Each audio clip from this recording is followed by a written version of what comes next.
thought you were out making a plan for Tapia. And the plan is everything from fucking Charlie goes to Tapia. I mean, ultimately, we need to catch a fucking eel. No, that way.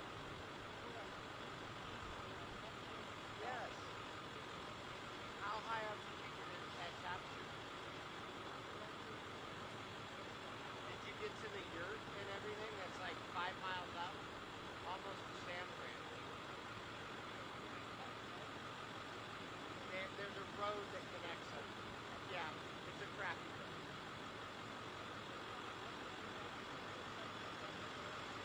Yeah, just go up to the top of Tapia and find, see if you can find it.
And right now, the numbers that I have is that we have approximately 31,000 people who are affected by our evacuation orders, another 23,000 that are impacted by evacuation warnings. Along with the work that our deputies have been doing, and you've seen them going from neighborhood to neighborhood, making sure that we are protecting the neighborhoods to make sure nobody gets hurt, traffic ingress and egress, and also, unfortunately, when we talk about fires, our staff knows that immediately they start what we call looter suppression, just to make sure that no one's coming into the area to take advantage when people are evacuating their homes. So I want to make sure people know that if you leave your homes, there will be additional deputies working out there in the neighborhoods to make sure your homes are safe. In regards to staffing, we are staffing up. You hear sirens in the distance. They're not only fire apparatus, but you see deputies coming in from different parts of the county. You see our incident management team over my left shoulder setting up with the big trailers that will assume responsibility for this incident from the Sheriff's Department perspective, and again in unified command with all of our partners. We have what I estimate well over 400 personnel total regarding this incident and managing other incidences around the county of Los Angeles. I do want to bring your attention to the fact that during this incident, one of the areas that initially was an evacuation warning that did turn into an evacuation order was our Pitches Detention Center, which is not too far from here. The Pitches Detention Center has actually 3 different facilities. One of the facilities was evacuated. In discussing this with our partners from the fire department who are experts in this area, they recommended and we agreed that the one facility, PD South, would be evacuated. That had approximately 476 inmates. We moved those inmates to another facility on the campus. The other 2 campuses are structured much better than the one that we evacuated from. But total on the entire campus, we have approximately 4,500 inmates, a little over that. We do have a plan in place in case the fire conditions, our fire partners would advise if it gets worse, whether it's wind, whatever that may be, a plan in place to evacuate the rest of the inmates on the entire facility if we absolutely had to. Other than that, it's a newer incident and it's evolving. It's going to change. We're ready for just about anything, which, by the way, includes being prepared for any other incident that would break, God forbid, anywhere in the county of Los Angeles. I do want to report that the 5 freeway has been closed, but I'm told that after this press conference, for a variety of reasons, we will reopen the freeway so that people can go back and forth. Again, I do want to reiterate that if you do not live in this area and you're following the smoke, you want to go see what the firefighters are doing, turn on the television set. Do not drive into these areas. You are impacting the ingress and egress of emergency vehicles. We don't need more traffic. We want less traffic. We don't want you walking around in the impacted areas to impact the community members who live here. And with that, I'm going to introduce Chief Robert Garcia from the U.S. Forest Service. Good evening. Just want to first say thank you to Sheriff Luna and Fire Chief Maroney and Director Joe Tyler for the partnership. This incident started out in the early part of the day, as Chief Maroney indicated, and this is in a mutual threat zone, so Los Angeles County Fire Department and the Angeles National Forest entered into unified command right away. And I also want to say how extremely proud I am of the way our responders moved into this area and established command and really established some incident objectives working together. The conditions that we're under aren't as severe as what we've been facing over the last week or two. But what you saw today is indicative of the conditions that we're in terms of the vegetation. So although we're not under a particularly dangerous situation in terms of the wind, our wildland fire condition is critical. Absent wind, the fire is going to move through the vegetation like you saw today with the slope and chasing fuel. Very dangerous conditions as to what led to the U.S. Forest Service closing all of the Angeles National Forest, and this is exactly an example why. The other thing I want to offer in terms of resources, I hope that all the citizens here in the area are proud of the pre-positioning and the robust response. This area always sees a robust response in the mutual threat zone, but our incidents between the Eaton, the Palisades, our local mobilization centers, our pre-positioned resources put us in a position for multiple waves of surge resources, both engine crews on the ground, hand crews, bulldozers, and aircraft. And so the response you see is a result of the local cooperation and the local pre-planning in the geographic area, not only within the LA area, but also with our partners in the state of California to ensure that we are prepared for what we're now facing. With that, I'm going to turn over the mic to the director of CAL FIRE from Sacramento, Director Joe Tyler.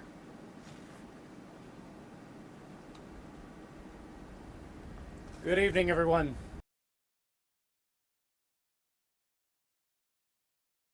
Normally, my office is located in Sacramento, but I have found the need over the last 2 weeks to spend my time here in the greater Los Angeles area. We have been impacted significantly over the last 2 weeks, as we all know. Palisades fire, the Eaton fire, the Hearst fire, the Lydia fire. And as we continue through these weather conditions, we recognize that it's not over yet. We recognize that we still have a couple of days to go. So the state of California brings its full force of the women and men of CAL FIRE, supporting the Los Angeles County Fire Department, our local fire agencies, the Angeles National Forest and the Forest Service abroad, as well as our law enforcement partners who are doing so much to respond to all of these emergencies together. Cal OES has utilized funds to bring together pre-positioned resources across Southern California, and the California National Guard has located aircraft, both rotor wing helicopters and fixed wings, mobile or modular MAFS units to be able to supplement the air tankers that we have here available locally. This fire had a robust response today, and as you can see behind us, the responders are doing great work to try to contain this fire. Certainly, we are not out of the woods yet. It is important to take heed and caution and follow the directions of local law enforcement and your first responders as they are asking you to evacuate the area. Doing that will allow our fire resources to be able to conduct perimeter control and extinguish the flaming front of this fire. Many times we find ourselves trying to rescue evacuees, but today the community heeded that lesson and many evacuated the area, allowing them to fight the fire. We will continue to be here to support, not only now, but as we move into the next phase with the potential of rains coming forward and trying to mitigate the landscape to avoid debris flows and flooding. We will be here for you. I want to take the opportunity now to invite the Mayor of Santa Clarita, Bill Miranda, to the podium.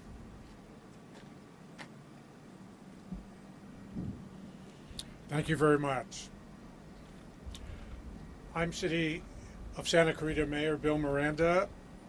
We just cannot say enough about the work our first responders have done over the past couple of weeks and the work that they are currently doing just north of the city.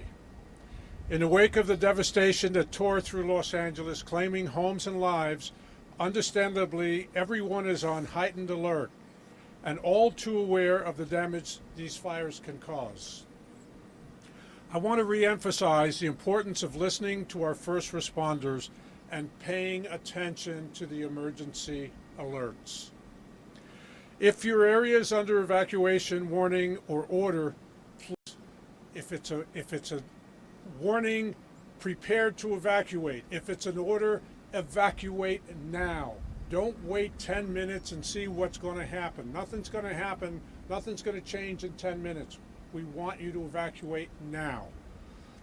Do not hesitate. Do not stay. Grab the necessary items and leave as quickly as you can. And when we mention grab the necessary items, we're talking about critical papers or critical medicine that you may need. We're not talking about packing a suitcase. We're talking about packing a backpack and having it ready. We can imagine the stress and extreme conditions our first responders have been under during this unprecedented time. Do your part to help them. And the best way you can do that is to evacuate.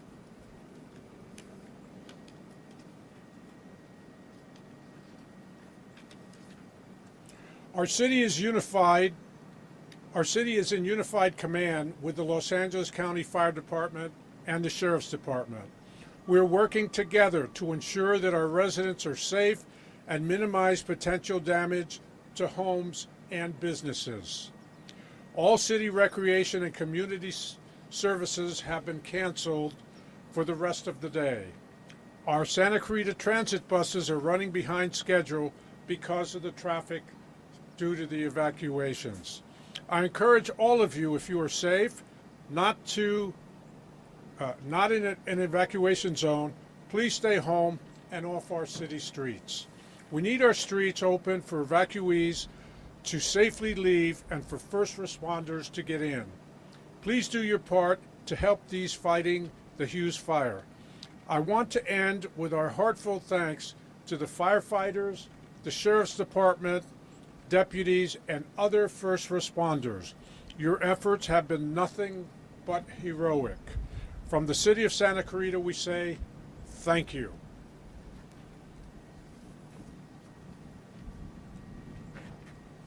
Thank you, Mayor. Now we're going to do question and answer with the media, and after we are finished with this, we will have breakout sessions and we will provide Spanish interviews as well. First question. Thank you. What's the plan for the night and into the morning? So we've already developed the day and the night plan with our unified partners. We are going to be on scene all night long, gaining more perimeter control, making sure that we can put out the hot spots, and then have enough resources in staging that if we do have a flare-up, we can move those resources to the fire line. So we already have a plan for tonight, and we're making orders for tomorrow. Can you talk more about those plans for the night, like specifics?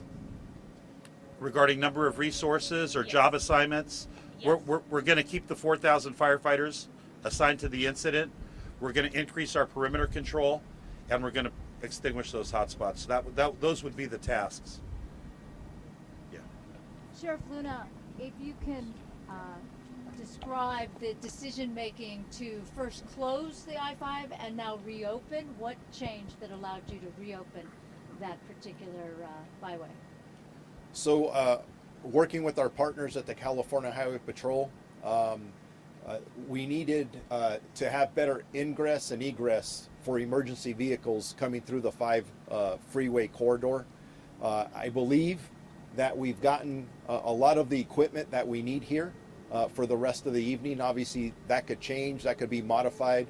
So we want to give the 5 back to our community so they can get through here as safely and as efficiently as they possibly can. And is there anything on the way of Interstate 5 that puts those drivers at risk at all, or are you concerned at all about what the traffic will look like? Always concerned about hazards coming in and out, north and south.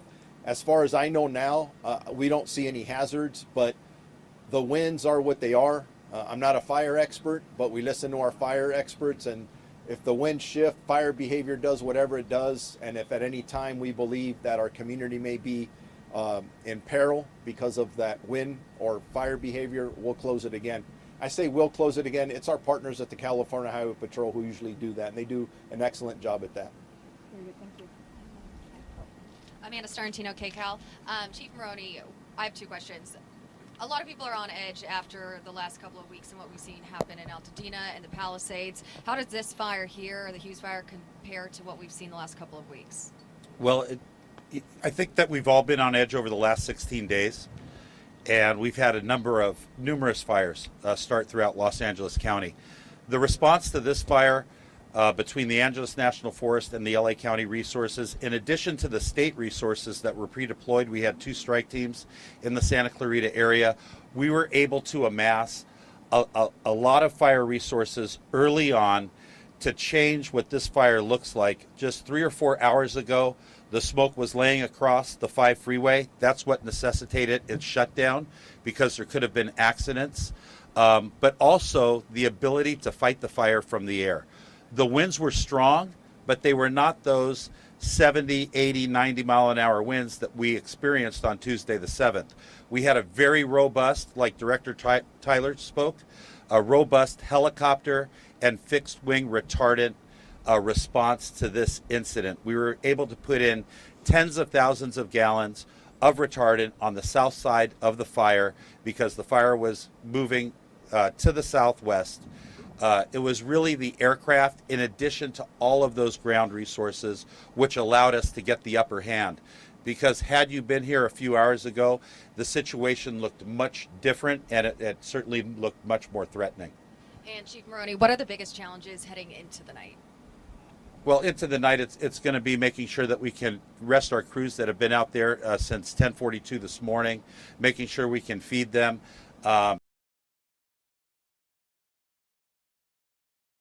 But we got to rotate our crews through so we can have, a lot of production and efficiency throughout the night. We're going to take advantage of the lower temperatures and hopefully the reduced wind speeds and the higher humidities to try to get an upper hand. Okay, thank you. And with the 5 reopening, will there still be no access to those neighborhoods now that people will be driving up and down those roads? So getting off at Parker, like Hughes, Hasley, all those evacuation order areas, just because the 5's open, is that still going to be blocked off? We're assessing that now to make sure, but we'll have a lot of presence. If you are coming into the area, be ready to be challenged, meaning in a polite way, to find out if you actually live here. Be ready to show identification because we want to make sure that we're limiting the people who are coming in and out, and it's people who actually belong here. I guess this question might be for you, Sheriff, since you guys handle evacuations. I'm Craig with KNX News. When it comes to the idea of evacuation, some people are stubborn, they don't want to go. Have you seen a change in attitude with this fire and now because of the terrible devastation, the death toll, and the fact people are panicked because of the Eaton fire and the Palisades fire?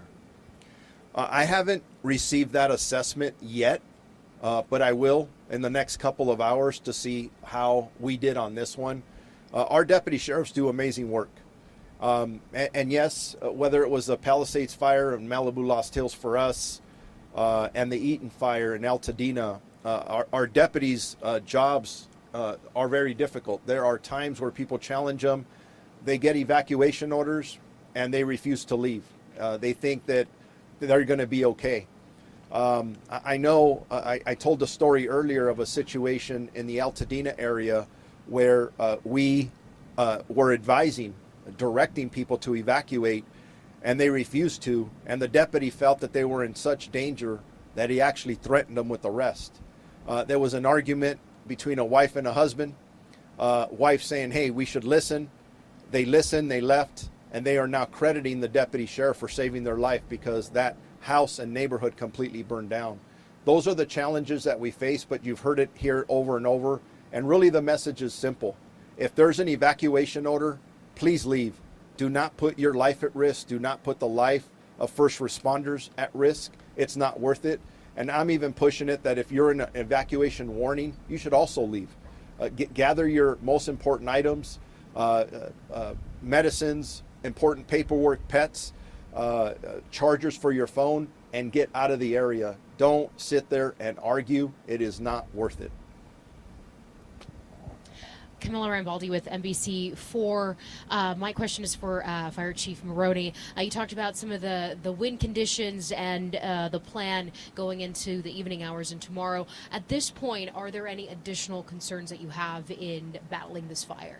No additional concerns. You know, the situation that we're in today is much different than the situation we were in 16 days ago. We have so many resources from Northern California, from the Western United States, international resources, aircraft resources, the number of helicopters and fixed-wing retardant tankers that are available to us really allow us to attack a fire like this and have it laid down right as we reach nightfall. It was a monumental work from the firefighters that were on scene, our law enforcement, our sheriff's deputies, the CHP. They did great work today, and it was a good example of what we can do when we have enough people and when we have enough aircraft. David Gonzalez with ABC7. Chief Maroney, and open this up to Garcia and Tyler as well. Just, you mentioned the importance of giving your fire crews a break. It's been 2 very tough weeks for your fire crews. How's the morale of your firefighters? It seems that this fire popped up and the first thing people thought of is, here we go again. How are your fire crews doing? And just how do you tackle this to keep them motivated? Yeah, their morale is excellent. And firefighters and sheriff's deputies, they never give up. And they're ready to keep doing it until the weather changes. We do have rain. That's predicted for this weekend. It was light to moderate. I think it's being bumped up to moderate. It's hard to believe that we might have rain Saturday, Sunday, and Monday when we have fire weather on Wednesday. The firefighters have all banded together along with their law enforcement brothers and sisters, and they're out there. They've been on the line since January 7th, that Tuesday. Many of my LA County firefighters worked 9 days in a row before their first day off. That's 9 24-hour shifts in a row. They left their families. They missed important engagements. They missed birthdays to protect the residents of LA County. And that's what LA County firefighters do. And they're just like the other firefighters that Chief Garcia represents, or that Director Joe Tyler represents, or the deputies and the law enforcement officers that Sheriff Luna represents. They're tireless. They're driven. And they've done an amazing job over the last 16 days. So proud of them and the work that they've done. Chief Maroney, a question about the teams that have come in from out of state, out of the country, et cetera. You mentioned that made the difference here on this first day of the Hughes fire. How long will we have access to those teams? There are people in this community and in the city worried that people are just starting fires in order to make things. Yeah, no, all of the additional resources that came into LA County have certainly assisted us. I don't have a timeline on when they're going to demob and go back to their states or to their countries, or when the aircraft are going to return to their home bases. But for now, the Weather Service did extend the red flag that we're under today all the way till Friday at 10 a.m. So I can't imagine that we're going to have any reductions in personnel. The teams that the National Incident Management Team from the Federal Forest Service brought down to help us manage the Eaton fire, and the 2 or 3 teams that Director Tyler brought down from CAL FIRE, those incident management teams, they're still in the area. They're not going home because the threat hasn't been completely abated. It's really going to be weather driven, and the climate is certainly changing because it's January. And we've had numerous fires over the last 2-week period. Hi, Jade Abashan, KHTS Radio. Will Hart High School remain the evacuation center? We know it's already changed once, so there is some concern about that.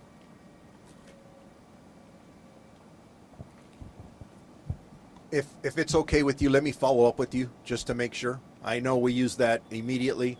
We'll confer with our city partners and see if that's working with very valuable input from our community, and then we'll see where we go from there. We'll let you know right away, though.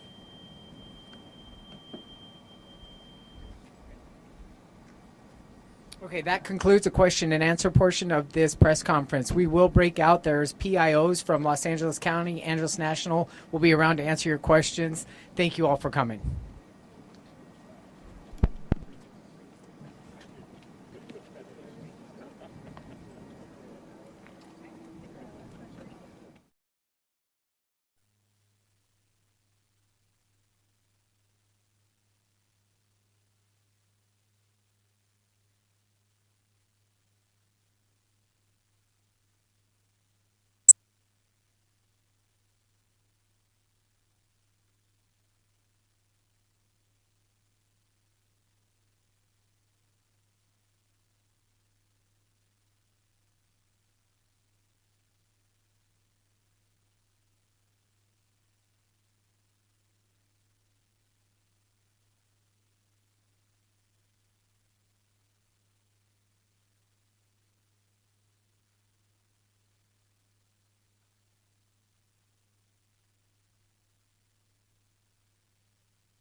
water or anything?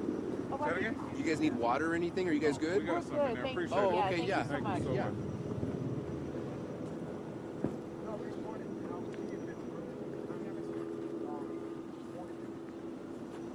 RVs are rolling out.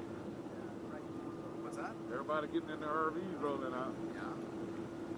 Hopefully so. You know what? It's just...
After Michelle.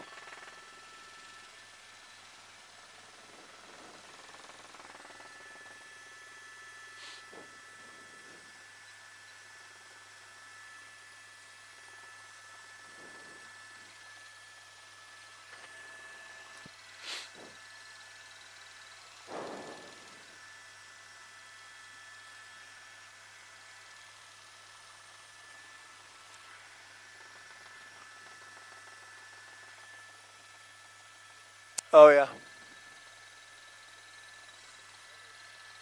Nah. Yep.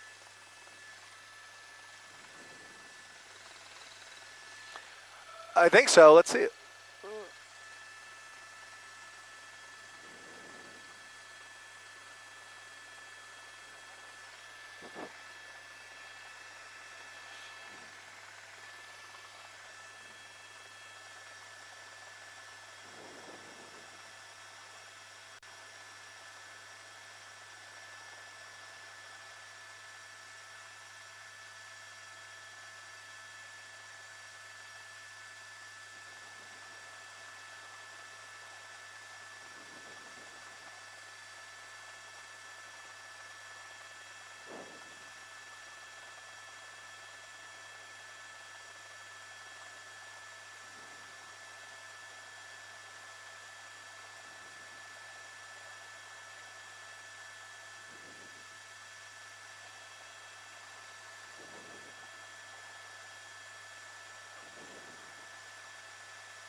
Little left pedal. There you go.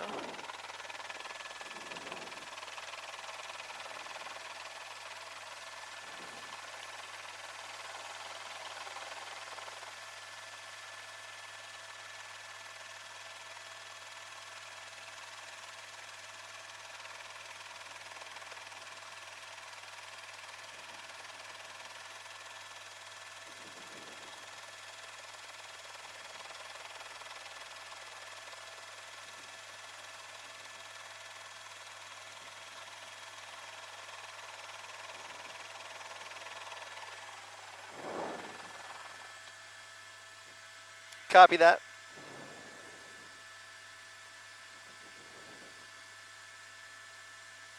Yes. No.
We'll see.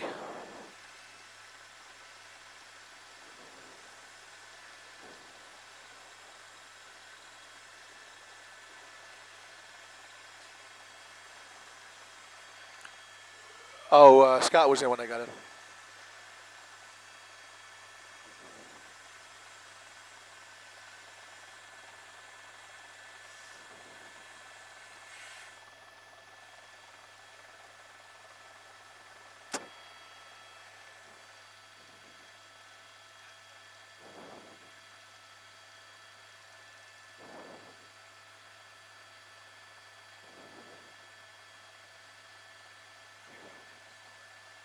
Sure. I got it. Yeah. Sure. It's good. I bet this one is just good.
Right, Giovanna. So this flare-up that you're looking at right here is the exact flare-up that you were looking at over Michelle's shoulder, right along Charlie Canyon Road, which is where those tankers earlier painted a solid line of Phosgene right along the ridge line between where the fire started near Lake Hughes Road and San Francisco Canyon. They've basically developed a line that you can see running right through the screen there. If you look really closely, you can see the red paint. That's all Phosgene that they've drawn to protect the homes on the other side, to prevent it from moving south into Santa Clarita, towards the prison, towards these other infrastructure landmarks. In the meantime, you can see that fire line appears to be holding. However, as the winds shift and the fire continues to drift, we will see if those fire lines hold throughout the night. They did the best they could to get as much Phosgene down as they possibly could before the sun went down, but now those tankers are essentially done for the night. They've all been released. They've gone home. Whatever firefighting is left tonight will be mostly done by the rotorcraft, by the helicopters with those water drops, if this fire does do anything unpredictable. But you see, between all of those helicopters and all of the strike teams that you see right there, including in this shot along Charlie Canyon Road, we will cross our fingers and hope that this fire remains tame into the night. Reporting live from Air 7, I'm Chris Christie, ABC 7 Eyewitness News.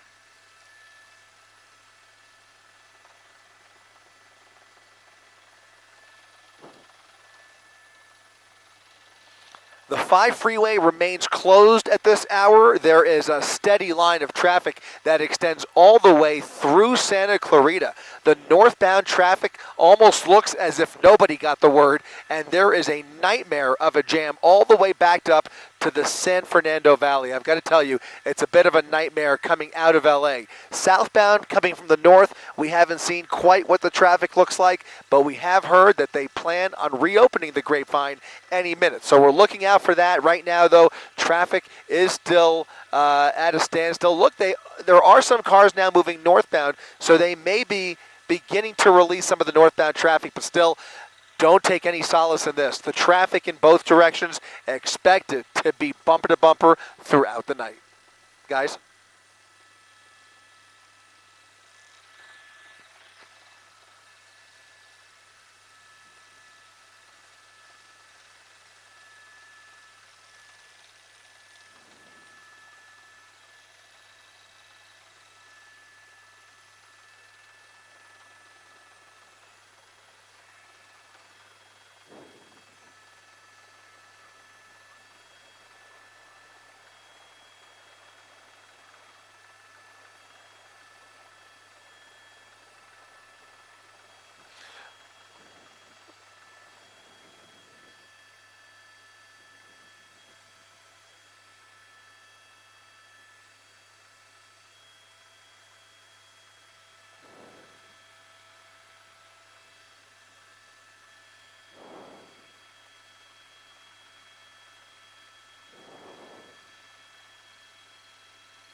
Copy that.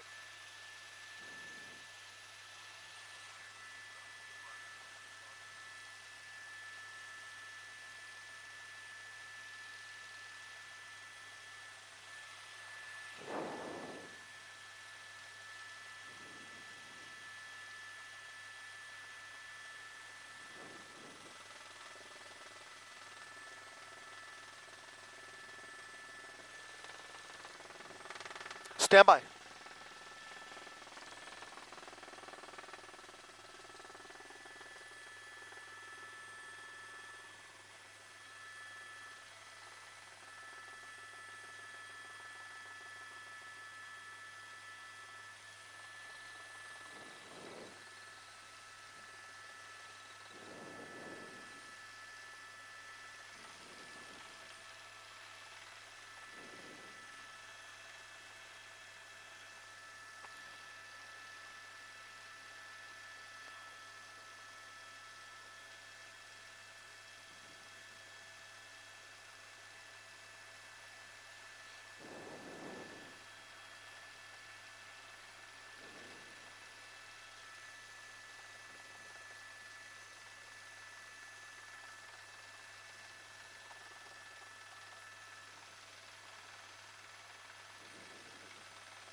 Okay.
Is that true? Is the northbound?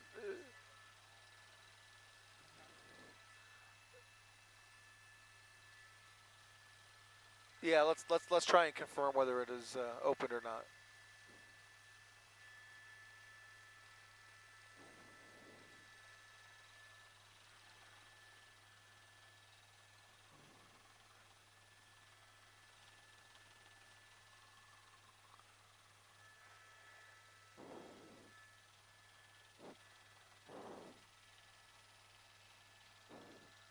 Still shut down. Air 7 News Desk, you up?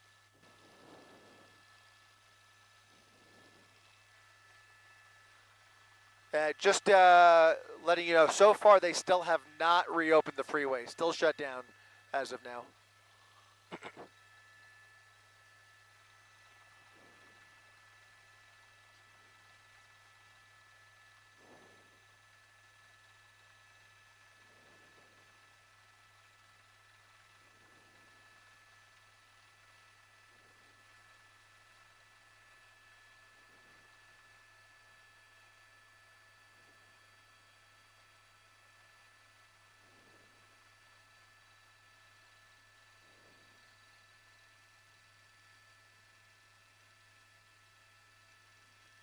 Copy that.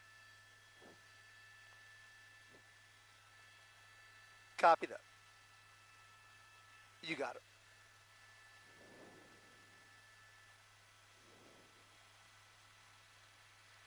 Toss to David and Ellen. Got it.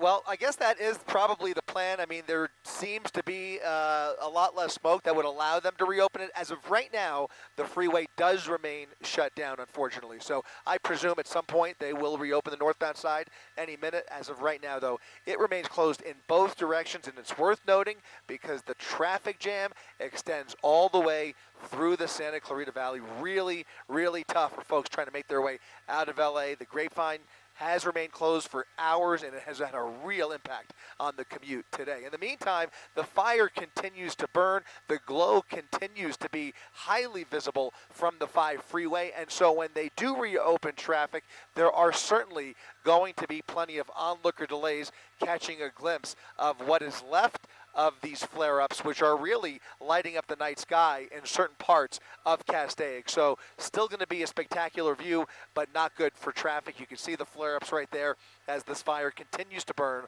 along Charlie Canyon. Reporting live from Air 7, I'm Chris Christie, ABC 7 Eyewitness News.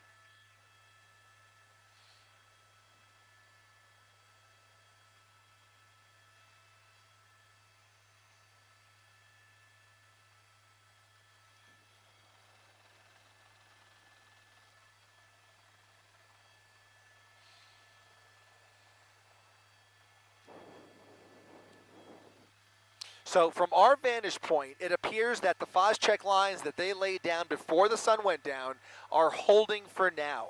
But you're so right to bring up the winds, because the winds have been a little bit unpredictable all day. And I say unpredictable in the sense that they've gradually changed directions at various points throughout the afternoon. And whenever the wind shifts, it does have the ability to defeat the FOSCHEC. The FOSCHEC is a really strong defense measure, but it's not magic, and certainly those spot fires have the potential to develop. As of right now, it appears the fire is holding, but when we see those really bright hot spots begin to flare up, that's what makes firefighters nervous, and so they've got helicopters ready for those water drops throughout the night. They've got the night vision to do those drops, and they've got lots of personnel on the ground ready to dig lines and try and get into position to prevent this fire from doing anything too erratic or unpredictable. Of course, it's still a wild card, especially at night when you don't have the luxury of those tankers. Right now, those lines are holding, but we will see throughout the night if that remains the case, guys.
Caroline, you talking to me? I'm next. Okay. All right.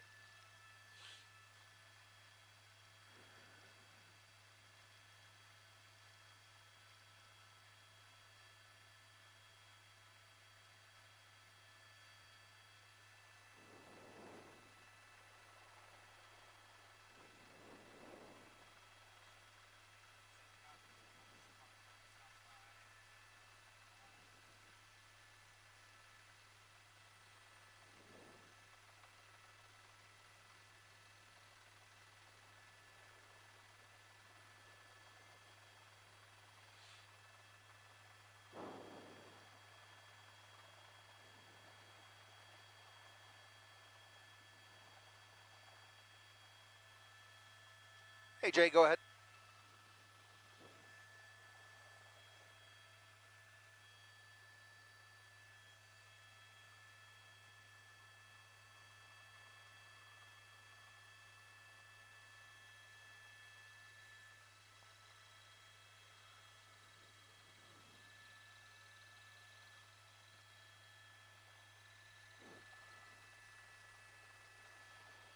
All right.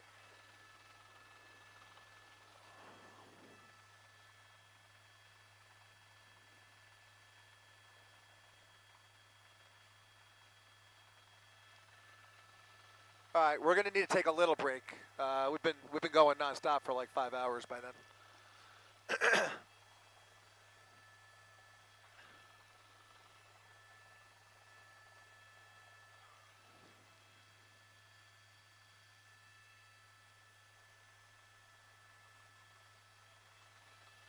That's right, continuing to watch these flare-ups, Ellen. You can see burning along Charlie Canyon. That's the biggest flare-up that we can see right now. And as we go ahead and tilt over to the left, you can see the 5 freeway now very visible. Still waiting for them to reopen the freeway any minute. As we have gotten word from CHP, they do plan to reopen the northbound side of the 5 freeway. Still, though, lots of patrol cars down there keeping traffic at a standstill, really in both directions through this part of Castaic. And as you can see now, if we widen out, Rob, just a little bit, I just want to show the number of fire crews that are down there, both on, well, really on all sides of this fire. Each and every fire road is occupied by tons of fire personnel at the ready, just in case this fire jumps the retardant that they laid down throughout the day. You're looking live at Tapia Canyon Road, near Gate Road there. Each and every one of these roads just lined with hundreds of firefighters. I understand there are at least 400 firefighters who will be out here throughout the night, guys. Back to you.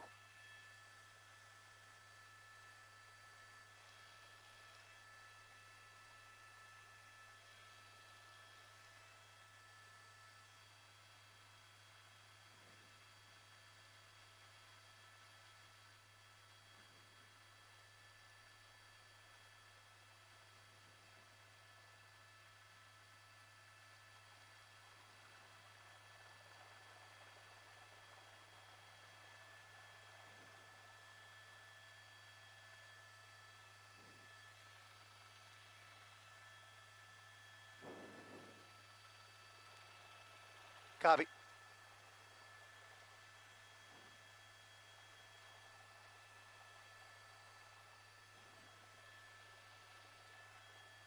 Ten-4.